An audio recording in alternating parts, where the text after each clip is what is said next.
Honda. Visit your Augusta-Aiken Honda dealer.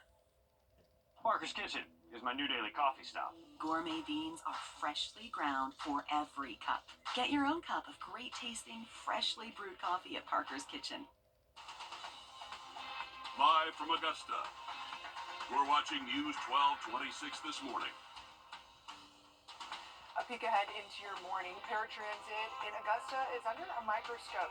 We have an update on the Furious Ferry widening project, and some lawmakers are trying to improve mental health care in Georgia. All that and more in just a moment, but first, here's a live look at downtown this morning. Still waiting on that sun to come up, and we will see that in a second. But good morning, I'm Wrdw. We're so glad that you're joining us this morning, and if you're heading out the door this morning, you're going to need to give yourself some time to defrost your car. I noticed that this morning because it was cold yet again, but there's hope. It seems like it's going to be a little bit warmer next week. Yeah, we are going to be warming up. We're in the 20s right now, but we'll be in the 70s by about... Thanks, Chris. And with these cold temperatures coming, Augusta is offering warming shelters for those who need it. Some of the daytime warming shelters include the Carriage May Center, May Park, and the Warren Road Center. You can find a full list of the warming shelters on our website, wrdw.com. And the city is also offering free rides to some of the overnight shelters. Those pickup locations include Broad Street Transfer Facility and the May Park Community Center. The buses will drop off at the Augusta Rescue Mission, the Garden City Rescue Mission, and the Salvation Center Army Center of Hope. And Augusta has a transit system specifically for our disabled veterans and neighbors who can't ride normal buses. It's called the Paratransit System, and right now it's floundering. The transit director says over the last year it struggled to keep up with the demand. Earlier this month, a blind veteran brought his concerns to Commission, saying that he's had to schedule his rides 2 weeks in advance instead of the usual 24 hours. Your city government reporter, Cindy Hood, has been digging into Paratransit's issues and found it's fighting battles on multiple fronts. 6 drivers total for Paratransit, serving roughly 5,000 clients. 7 paratransit vans, but only 6 are running. 3 of those vans purchased in 2016 should have been replaced in 2021. After hearing from daily riders, we turned to those in charge to understand the challenges they face and the solutions they are exploring. I do know that as we speak, 4 drivers are coming online within the next few weeks. That'll be 10. Dr. Page says the city is not involved with hiring, but instead a third-party contractor. He says recruiting drivers is a challenge for all transit agencies. Transit is a social service. If people look at transit from a profit perspective, we will never have a transit service if our sole objective is to balance our books. Dr. Page says the bulk of their funds comes from the federal level. When it comes to operating costs, 50% comes from the federal government and then 50% comes from the city. When it comes to capital purchases like buses, they can get up to 80% from the federal government, and then the city is expected to match with 20%. Is there a solution? Oh yes, get more drivers and retain the drivers. If we get the right people for paratransit service, if you get the right people who have fixed route service, I do not believe it will be a challenge. Above all, Dr. Page's biggest message is the importance of keeping Augusta moving. In Augusta, Sydney Hood, on your side. And the demand for paratransit is certainly there. So far, 27 new riders have signed up since the beginning of the year.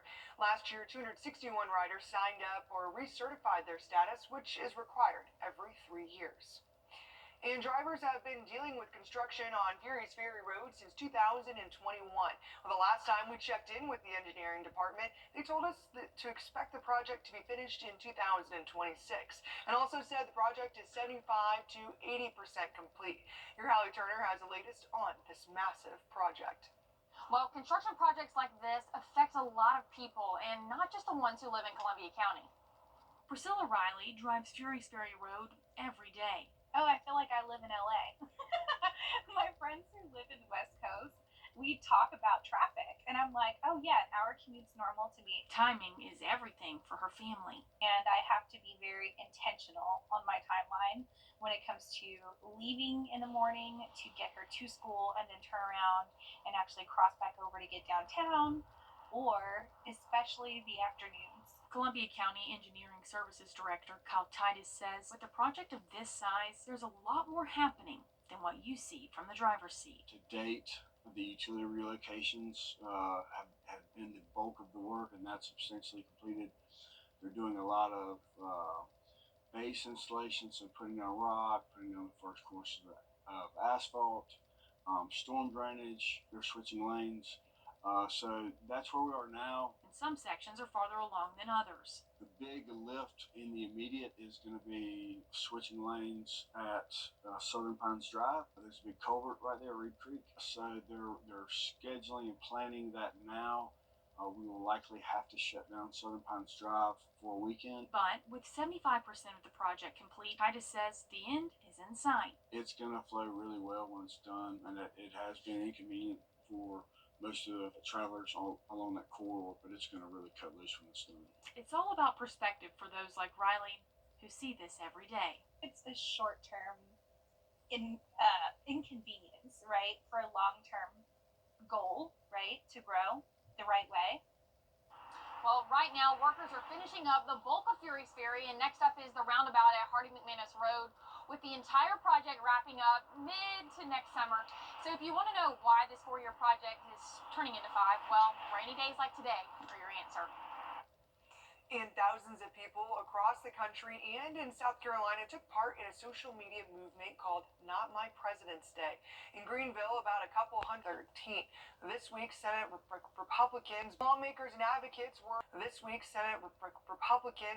Ossoff's amendment to the budget.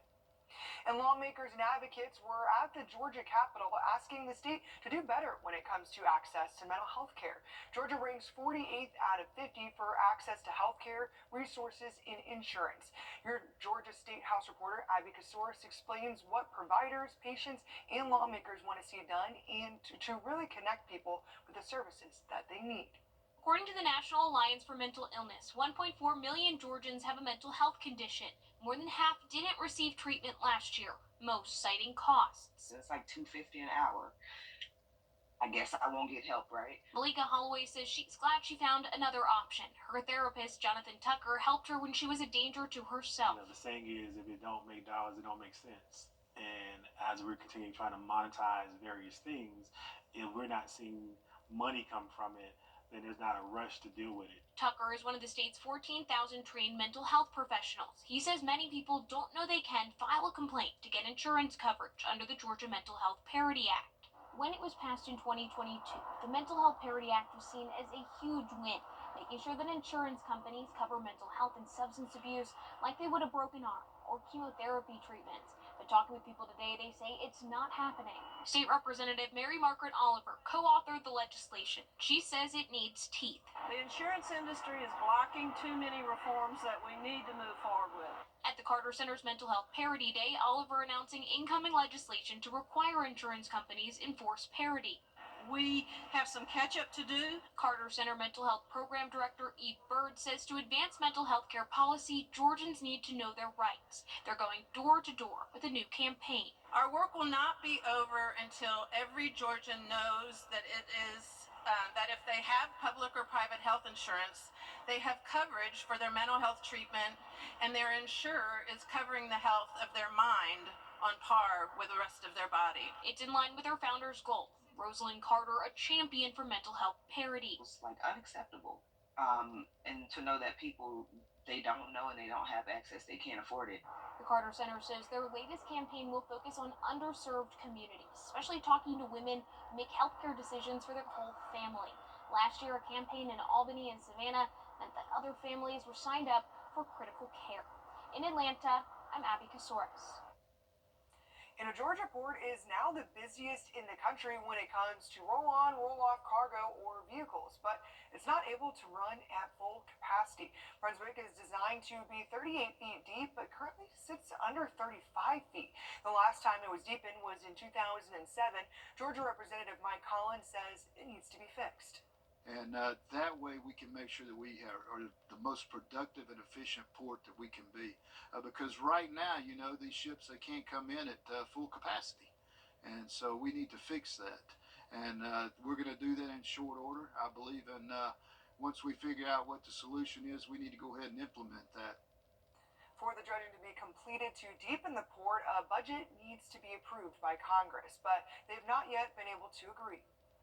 And one Georgia town is trying to make its businesses more turtle-friendly. Five Dirty Tybee and Main Street Tybee Island say they want to eliminate the use of single-use plastics on the island to help local wildlife thrive. We help them with that through suppliers, connecting them with suppliers, trying to find grants, find other ways to fund it, and really make it easier for restaurants and businesses to let go of the plastic and find better alternatives. And for the last 3 years, the island worked with restaurants to help reduce their plastic waste. They've helped them transition to using compostable cutlery, dishes, and other kitchen products. Now they're trying to help expand and help other businesses on the island do the same. It's going to be another cool day at the lake today, but temperatures are headed in the right direction if you like warm weather. The high today should make it into the mid-50s compared to the 40s over the past couple of days. We'll have more on that warm-up headed our way, plus your weekend travel forecast coming up. Need inspiration? Fresh for everyone. We have breaking news this morning out of Columbia County. I'm following up on a story we've been covering. Power lines down overnight. Stay with us for more road closures and safety. Cloud to ground lightning, that's going to be a big risk this morning. It feel like 32. It's all about getting you ready for the day. News 12 this morning. Weekday mornings from 4:30 to 7.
I got to know Austin when he was a student. I just remember that he was just an upstanding young man, very respectful. When I had my car accident, I thought to myself, I'm going to call Austin Jackson. As we sit here today, I'm thrilled to hear that you're feeling much better. That's how I want to see people in the end. They're back to the way they were before the wreck happened. I'm so glad you called us, and it's a privilege to be able to pay back the people who've helped shape me. Need inspiration? WireBaby.com. Click, click. Big news. Interiors Market is merging with Weinberger's Furniture, and we are celebrating with a huge consolidation sale. And right now, save up to 50% off all of our Made in America furniture. Save on stylish sofas, elegant dining sets, and American-made mattresses. This is your chance to grab amazing deals as we combine our inventories. With up to 50% off, you can transform your home without breaking the bank. Can you save big at Weinberger's Made in America sale? Yes, you can. The dentist will be